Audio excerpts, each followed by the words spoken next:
You're listening to Death of the Reader. Flex and Herds here for your Murder Mystery World Tour. And, oh my gosh, Herds. Is that your reaction? I love it. I have this reaction for two things. First of all, it's the last episode of the year. Yeah. Review season is up next, so I'm feeling a bit of an emotional high at the moment. Yeah, dude. It's crazy. Be the end of our, third year? I can't believe we've made it this far. And Nev March's Murder in Old Bombay, chapters 42 to the end, was... crazy. Insane. Crazy. Can I just put a fact out there? Not to necessarily get into the mystery, but did you know that the core of the mystery is wrapped up 4/5 of the way into the story? And this is a long book. Yes. So the last, most of the last third, I don't want to do the maths on this, but just trust me, most of the last third of the book, of the eighth of the, anyway, is full of just crazy drama and action and people being shot and romantic subplots being fulfilled. It's crazy how, even though this started off in our first week that we did this, it felt like a murder mystery. But the longer this goes on, the more genres it tries to cover and the broader it feels, while still, I would say, doing an excellent job of keeping Jim, our protagonist, front and center the whole time. Yeah, I really enjoy this as a book to conclude the year with, because I feel like it does so many things that other books we've covered this year have succeeded less at, to be as generous as I possibly can. Sure. And pulls it off in just absolutely gorgeous style, particularly thinking of Murder on the Way by Theodore Roscoe. There is a stretch of chapters very similar to what we get in the back third of this novel here that I won't spoil, but I was reading this and thinking to myself, God, if only Theodore Roscoe had written something this good.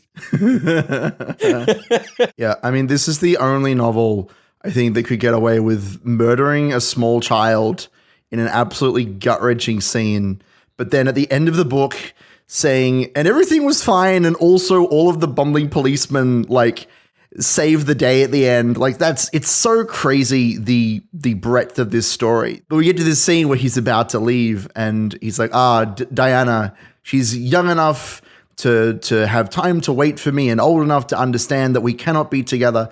And she says, my trunks are on board the ship that you're traveling on. He's like, what do you mean? She's like, well, the news reporter guy, Tom Byram, and General McIntyre and General Greer, both of which are characters who have basically sent Jim to his death during the novel at separate points. I think the one major criticism I have of this book... How dare you? Yeah. And this is the most lukewarm thing for you as a reader, but it's just, I don't think it fits the format of this show particularly well. Don't get me wrong. There are 3 cleanly divided sections that are brilliantly identifiable as their own piece of the story, and you've probably felt that over the past couple of weeks.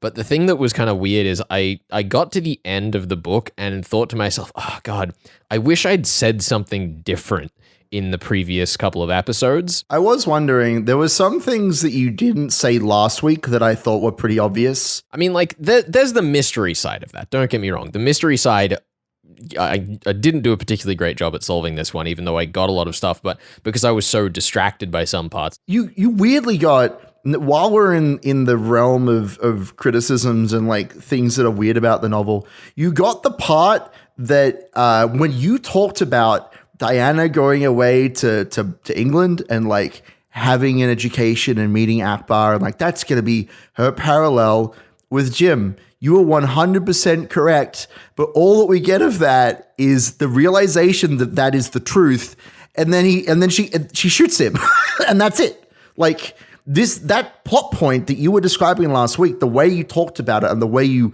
emphasized it and talked about how smart Nev March was, that is the one plot point that is not developed properly, I think, at all.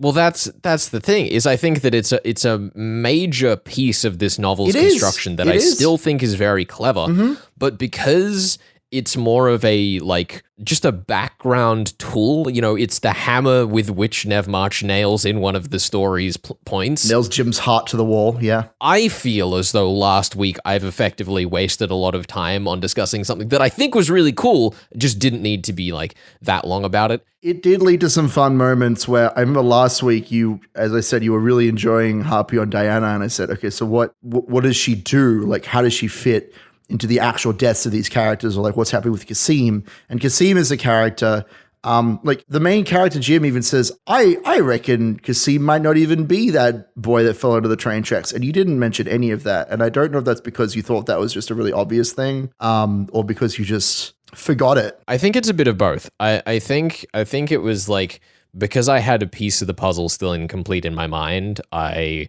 was hesitant to acknowledge things that I didn't feel as certain about. Sure.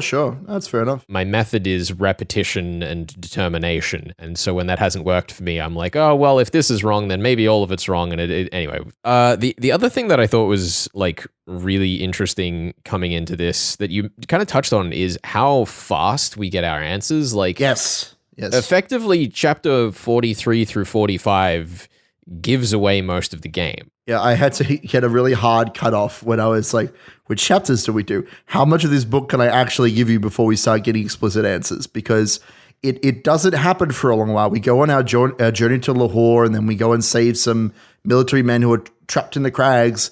And then as soon as we get back, it's time for answers. It's time. We go now. We ride tonight. We die tonight. It was so bizarre because as I was reading it, I, as a reader, could immediately tell, like, oh yeah, this is the truth. We're just getting the truth.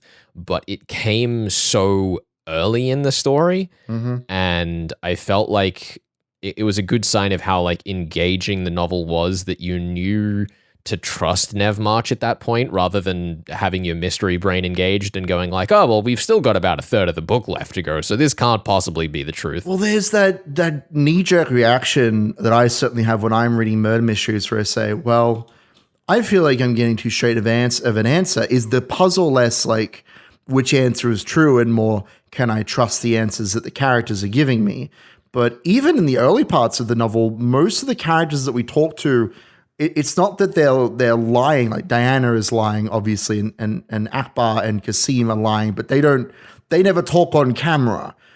They lie to other people who then give the detective misinformation. That's sort of the modus operandi. I'm interested there because I don't really feel as though any character actually does anything except omission, barring Diana. That's what I mean, right? Like, we don't get all of the pieces of information because we just don't know what Akbar is up to. Very few characters actually know what's going on. Like the closest that we get, I think, is the burkas under the table, and like there were these two men who were sitting there just doing nothing, and they're definitely not suspicious. We don't know anything about them, right? The other thing that I did like on that front there is that Diana as a character the entire time along has had like trust issues with Jim. But of course, Jim is being honest the entire time. He can't not be honest. And that's, of course, a sign that Diana is the one that's lying. So then when we get to the end and they finally get to be together, we've kind of had that very blatant realization that her last secret is out, right? Like they finally told the truth to each other, and that's the way that they effectively earn their life together narratively. Yeah, there's a moment where Jim's trying to figure out who the traitor is, who the imposter is, and he says, what if it's the reporter? Here are all the reasons why Tom Byram could have done it. And he says, you, sir, you are the traitor. And the book reads saying, and this is a fantastic trick that Nev March uses many times. It says, Jim, I understand when a person that I am speaking to, their mask falters and they realize they've been found out. And I didn't see it in Byram. I've hecked up. I've broken this old man's heart. I am an idiot and I hate myself. It's such a sad moment. And of course, Diana's then the one to rush in. It's like, oh, Byram, it couldn't be you. It's so good. I love that dynamic. Oh, there is a lot of charm to the way that it pulls that just absolute catastrophe off. Diana's charming. I'm just saying she would deceive me in a heartbeat. That's all I'm saying. Yeah, I suppose we should tidy that discussion up there and prepare ourselves, herds, for the last mystery section of the year. The last mystery ever of this year. You're listening to Death of the Reader, your murder mystery world tour here on 2SER 107.3. We'll be back with more of that in just a second.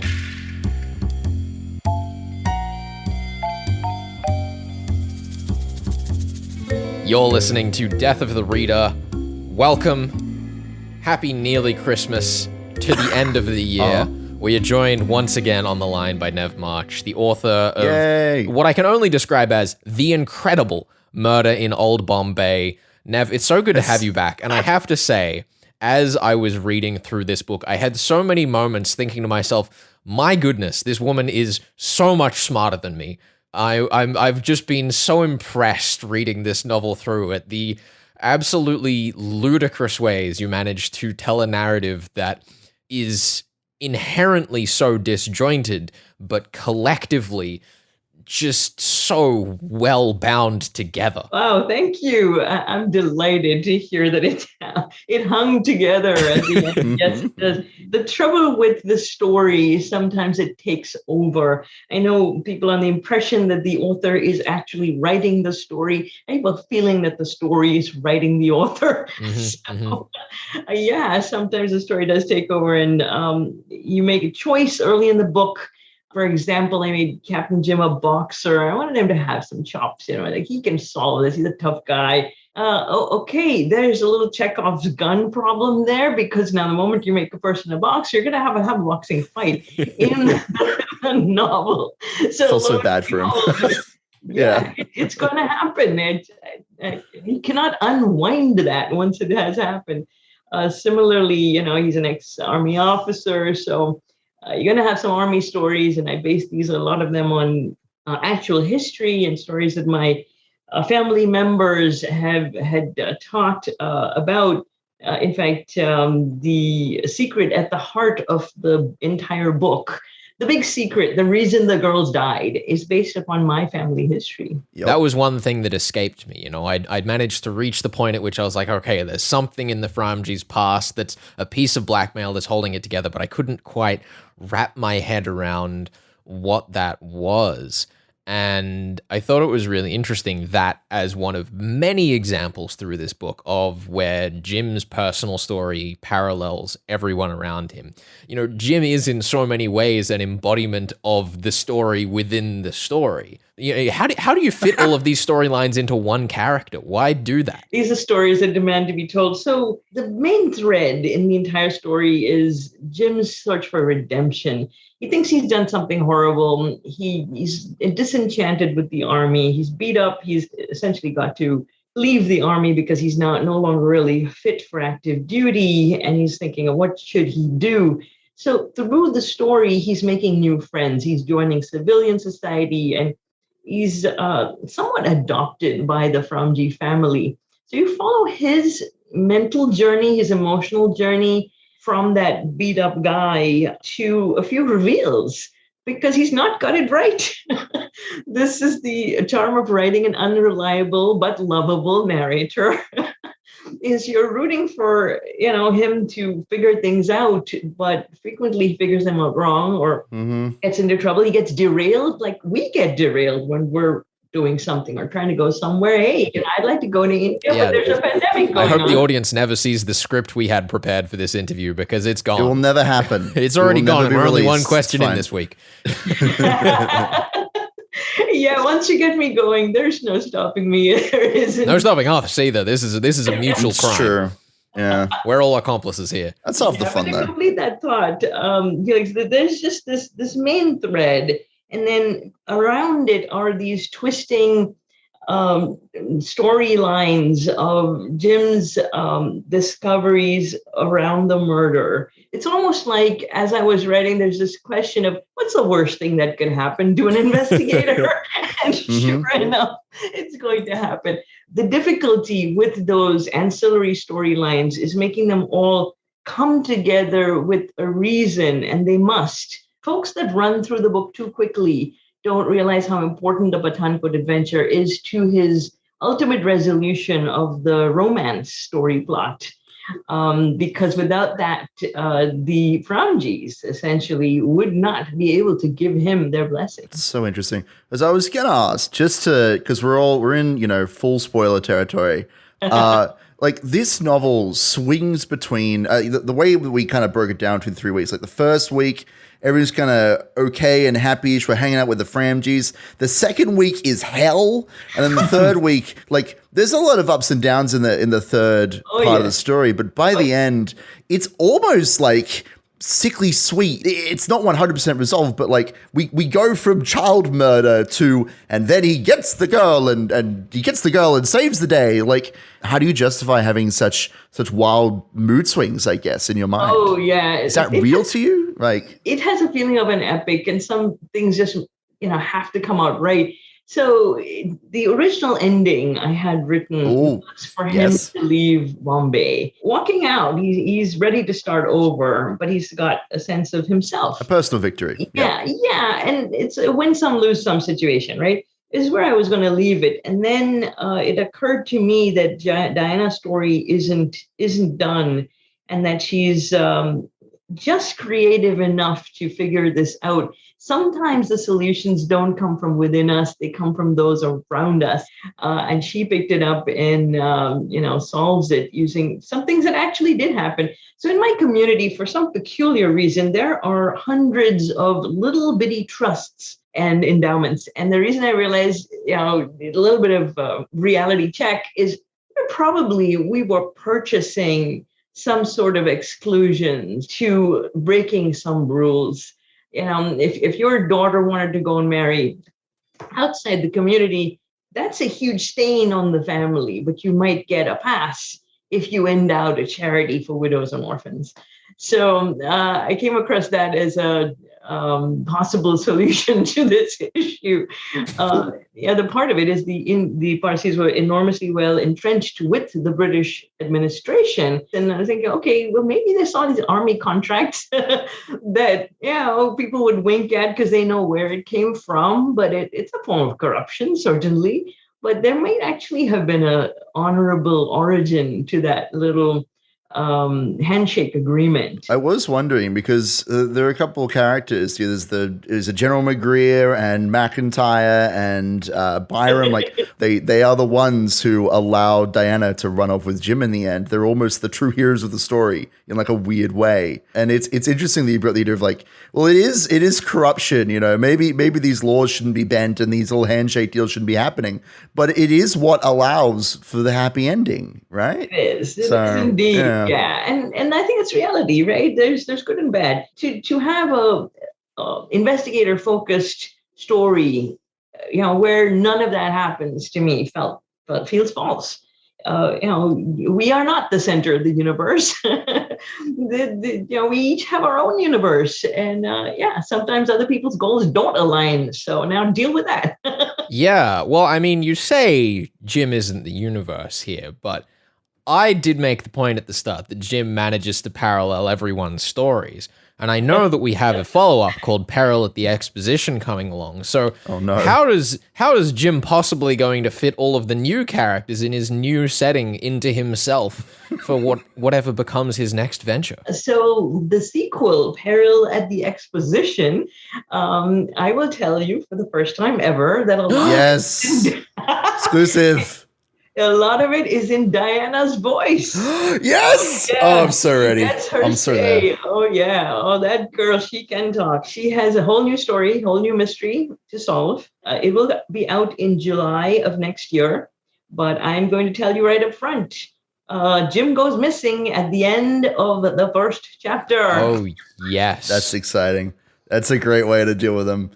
I'm excited. You knew that was coming, Ben. You knew that was coming, Felix, because she's always worried when he disappears. Mm-hmm. She has to run after him. Price in Murder in Old Bombay. So of course, in the sequel, he disappears. I love it. Oh my goodness. I'm so ready. Did she get a little, what do they call little handguns? You hide under your, yeah, she has a Derringer. She's allowed that. Derringer. Because I remember it was hinted. Hides in the muff. That's the one. It was hinted in the story that she had one during the burglary attack. I remember that. And I'm so ready for her to become a super spy. It's going to become Diana's super spy adventures. I'm so ready for her to become the true hero. Well, there you go. I am incredibly excited for that. Unreasonably excited, Herds. I'm ready. I know you are as well. Nev, You have to assume we're covering that next year. That's happening. Or, whenever we can. Whenever it happens. Whenever it happens. Nev, thank you so much for your time here on Death of the Reader. It has been an absolute gem wrapping up the year with this excellent book. And it's been wonderful hearing your insights. Thank you. I have had so much fun, and thank you so much for doing this. Yeah, thanks for being on. You're listening to Death of the Reader. We are discussing Nev March right there. And her book, Murder in Old Bombay. Stick around. This is your Murder Mystery World Tour here on 2SER 107.3. You're listening to Death of the Reader. Flex and Herds here for your Murder Mystery World Tour. We are here in what will be the last mystery section of 2021 for Death of the Reader. With Nev March's Murder in Old Bombay. All the way to the end. Yeah. And Herds, I need to know out the gate. Verdict. How many points am I walking away with? I think it's got to be 2 points, my friend. I can live with that. You did an excellent job last week of hammering out one particular plot point. It was very clever of you to spot that plot point. Unfortunately, it was the least important secret in the pile of secrets. Diana, you obviously fingered as obviously Diana is related to Akbar, but the actual truth of what's going on here is that Akbar is and Qasim is involved with this whole plot, trying to blackmail the Framjis because he wants revenge on the family for kicking him out because he got too close to Pilu, basically. Well, I thought that was really interesting to me because, reading that reveal in the book, I want to say it was chapter 48 or something. It was very early. Yeah. Yeah, I went oh, I knew that. Why didn't they say that? I don't know. That's so obvious. But honestly, Qasim isn't as important a character as Akbar. Akbar is the true mastermind, and his motivation for doing everything he's doing is money, so that he can overthrow the British, which is a big one, which you definitely didn't mention, and also revenge on Diana, which ties into what you fingered last week. Those are his two primary motivators. Yeah, I mean, well, that was the most frustrating thing. Don't get me wrong, I love being bested at the murder mystery game. If I didn't feel a genuine sense of challenge in a novel, I wouldn't recommend it as a mystery. And I definitely felt and was bested by the sense of challenge here, though it's a different style of challenge to what we normally cover on the show, or at least to what I normally end up covering on the show. Because as we were saying last week, we normally present to each other what was hard to us, but these past couple of novels, we've presented something that was easy to us but bested the other, which has actually been really fun, I think. The twist in this book, and it's worth reading the author's note, especially if you have the ebook of this, because Nev March talks about how in her real life, I believe it was her grandfather. I think you're wrong, but I think it was her grandmother's grandfather. Grandmother's grandfather. There you go. I knew it was grand something. Point is, one of her ancestors was part of the mutiny that is mentioned in this novel, and they have a 150-year-old letter detailing what is described in the novel, which is the sepoys being ordered to execute their fellow countrymen. That's what the blackmail is. It's this letter from this Framji ancestor in the story saying, I killed so many people, I killed all these fellow Indians, and if this ever gets out, we'll be disgraced and we'll be contradicting the British side of the story, which is that it really wasn't that bad, guys, don't worry about it. And that's why the blackmail is so important in this story. Akbar wants it to get out so that he wants to blackmail them so he can get money, but he also wants to get the letter out so that they can start a new rebellion. Going back to what we were discussing in the first section of the show today, that was one of the things that I felt like I had overlooked, not because I hadn't noticed it, but because I didn't really know how to discuss it. I don't have the historical knowledge to appreciate, other than, with a vague understanding of the past of the British Empire, what went down in India. So despite knowing that this was obviously part of the motive for the crime and the motive for almost everything that was going on, I was like, well, I probably shouldn't really talk about that. That's probably still a sensible choice, but also meant that there's a lot of the book that I feel we've left untouched and will still in some ways have to leave untouched, and for the guests that we've had on these past 3 episodes to explore. Also, read the book, if you are listening to this discussion, you're thinking, wow, it seems like there's a lot going on in this book. Read it. It's well worth doing. It is uncomfortable in places. It touches on a lot of really nasty topics. It's also, mystery adjacent, so it's a little bit off-brand for the show. But I would say that this is no less mystery adjacent than a Sherlock Holmes novel. I don't think... I agree. I think anyone would be happy with us reading Sherlock Holmes, and by extension, legally is obligated to be happy with us reading this novel. You can't complain. But yeah, like, just read the book, and then come listen to us chat about this again, in the future. No, I thought that the other thing that was peculiar about the mystery to me was I guess the payoff of what actually happened in the crime. I mean, the solution is that Barcher threw herself off the building. That's why she lands closer to the tower. And then Akbar is like, oh no, we've been discovered. Quick, throw the little girl over the edge. That's a distraction. Like, okay, sure. Well, yeah, I mean, she's the only one that could, attest to what had happened there. I mean, sure. But, it does feel a bit... It not silly. Silly isn't the right word. Listen, if it was anyone other than a human trafficker, I would maybe agree that it's a far-fetched solution. But for someone who's, making their money from not caring about people's lives... I was going to say, he does make a point during the final confrontation, which is why it's so great that Diana shoots him. Jim's trying to stall for time, and he says, so what about those women you threw off the tower? He's like, what does it matter? They're women.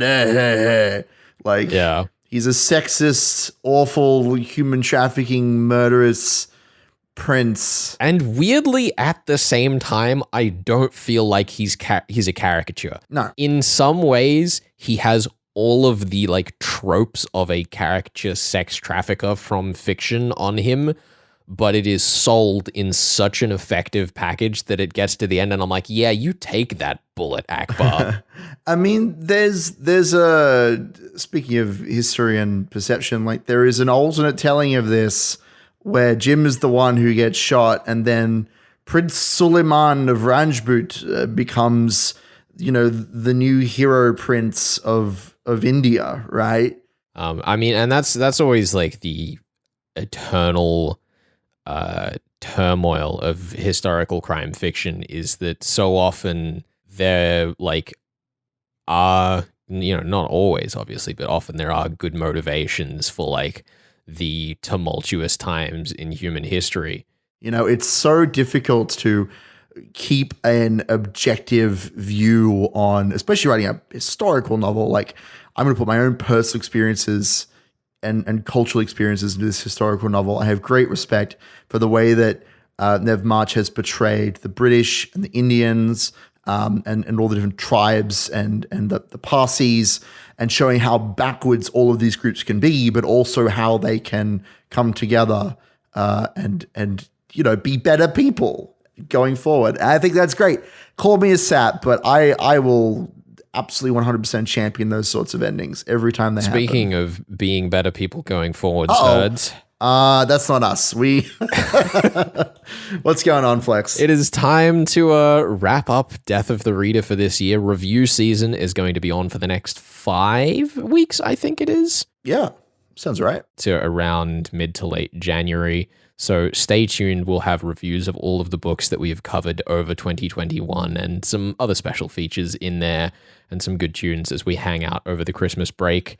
And that'll allow us to kick off with a new novel at the start of next year. Yes. So make sure you're tuned in to find out what that book is, because we haven't even decided yet. We don't actually know ourselves. We don't even know. We'll have to see what the future holds on Death of the Reader 2022. Oh yeah, thank you so much for joining us over the course of this year. It has been such a wonderful experience for us getting to explore crime fiction, and I feel, I don't know about you, Herds, but rediscover our love for it. We were pretty burned out on crime fiction at the end of 2020, and I think that the stories we've shared and the discussions that we've had this year have really brought me back from a place where I was considering even continuing the show. So that's all right. I mean, look, I've been enjoying all the wonderful Japanese novels and all the weird stuff. I think I just need to bring more weird stuff to the table. Stuff that isn't even necessarily murder mystery fiction. I feel like that's where we need to go. But we'll decide on that before next year comes. We have some fun plans for the new year, but I won't commit to anything lest we promise to write a novel again. Let's not... Don't mention that. We're not supposed to. You're breaking up. Oh no, I think we're out of time. It has been an absolute blast. We'll see you next year. This is Death of the Reader, Nev March's Murder in Old Bombay. Thank you so much for joining us here on 2SER 107.3.